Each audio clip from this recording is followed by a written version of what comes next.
Sawadee and welcome to another episode here for the Funky Pod, Mindful Media and Communication. And today we're talking about you. Get better. We're talking about why the internet is slowly breaking your sense of self. And you might wonder, what is this all about? No, I'm not just back from a meditation retreat in Bali or anything like that. Still an earthquake shook Bangkok here. We're fine, no problem. But I have a bone to pick with you, me, the internet. And let me tell you why. Did you ever scroll your own feed and think, wait, who even is this person? I mean, yeah, it's you, but like the edited, caption optimized, white filtered version of you. Even Snooze knows it. Yeah, the one who seems to be growing, glowing, healing, journaling, self-reflecting, all, you know it, all while low-key burning out. But you don't post that part, do you? It's the version that exists in high contrast, well-lit carousels. It's the you that gets applause. And here's the thing. The more time we spend, can I say building? Yeah, the more time we spend building that version of ourselves, the more the actual you gets kind of blurry. So today, we're going all in on this, okay? This episode today is about identity distortion, the curation of authenticity, and why being yourself online is a full-time performance that's messing with your head. So let's jump right into it. And I called my first segment when I took notes, I called it, and I don't always share my segment headlines that I do when I prepare the podcast, but I called this one on my notes, Identity Crisis in 9:16 ratio. You will see in a second why. Because, and I'm sounding like a boomer now, but I'm old enough to remember that social media started out as a tool for expression. Yeah, high five, great pun, high five to MySpace. It was meant to be a tool where you could share your life, post your thoughts, be yourself, crazy idea. And then it became a performance review. And now it's be yourself, but optimize it. Make it useful. Make it brand safe. And then, hey, please make sure your authenticity fits the vibe of your grid. Aesthetics matter, okay? And let's not pretend we don't know the drill. Don't act surprised, okay? We've all done the vulnerable post that's still somehow perfectly framed, right? We all shared that real moment that took 6 drafts and a filter. It's not that we're fake, it's that we've made performance the default. And after a while, you start believing the performance. And the worst thing maybe for someone like me, like a media and communications prof, there are theories behind all that, why this is happening. So trying this theory in 30 seconds, a minute. Why is this all happening? I'm going to try to make it quick. I'm going to try to make it real, okay? So here's why identity gets weird in the digital age.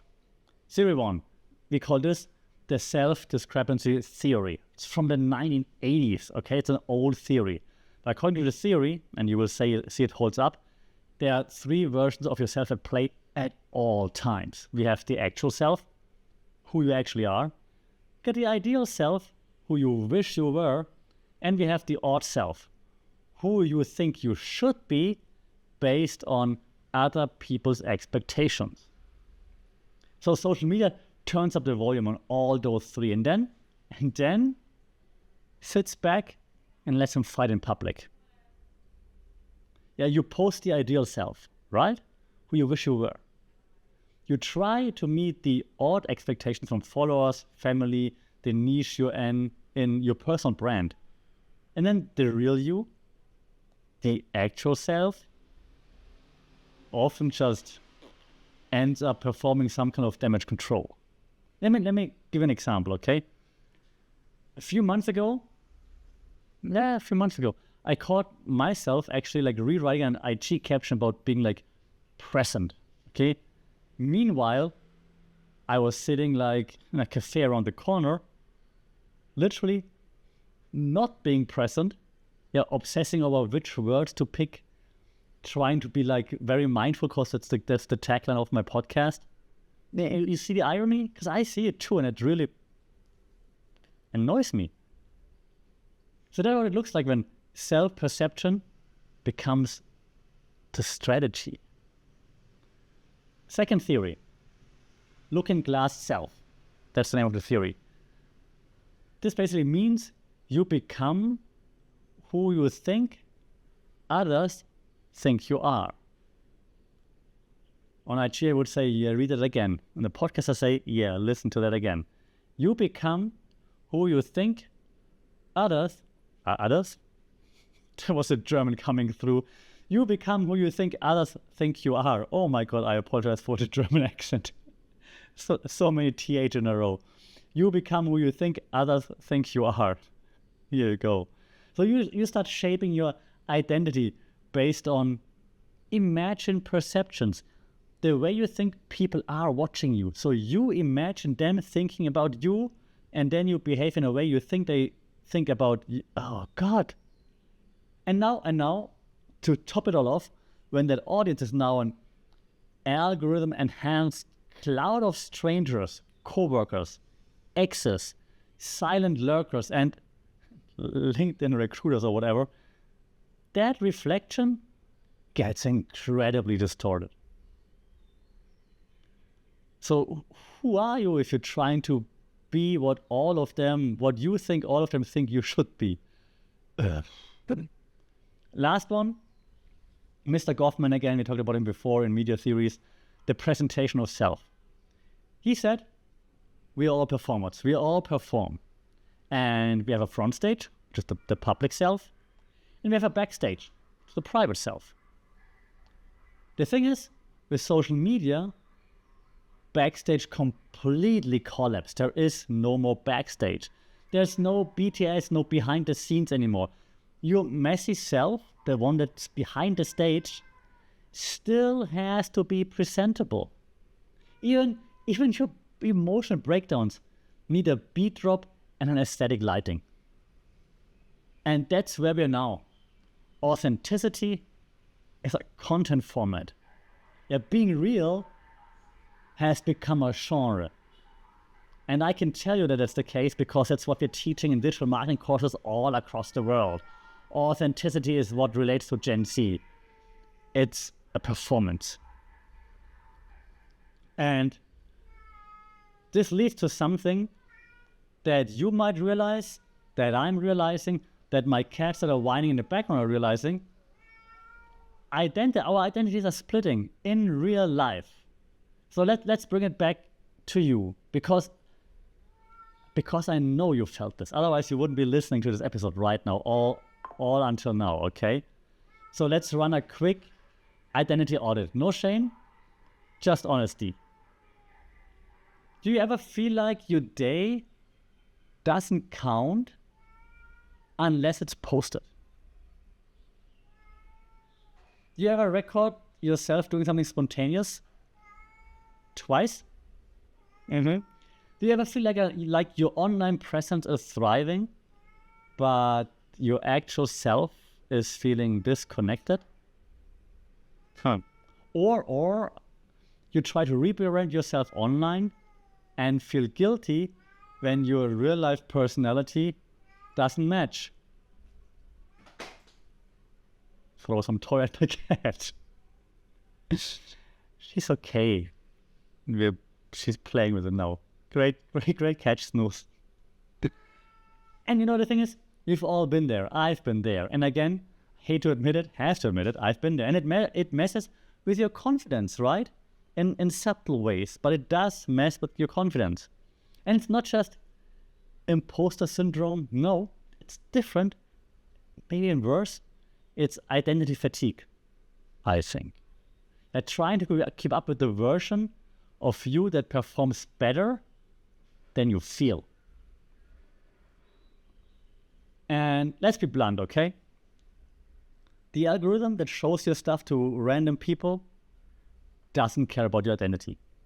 The algorithm cares about consistency, predictability, stickiness, engagement potential, okay?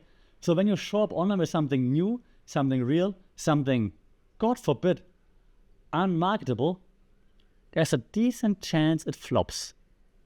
And when your real self flops, you start defaulting back to the character you know that gets the applause.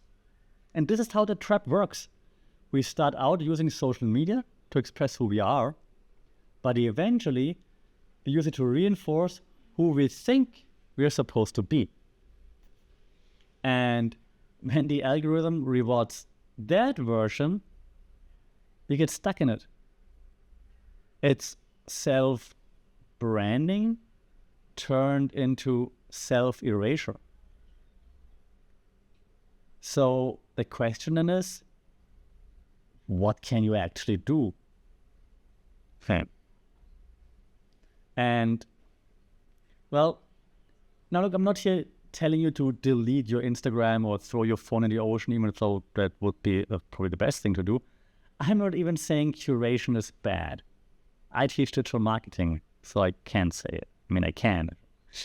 It's normal to want to present a better version of yourself. Striving for something better is good. That's not the problem. The problem is when you start believing that version is more real than you are.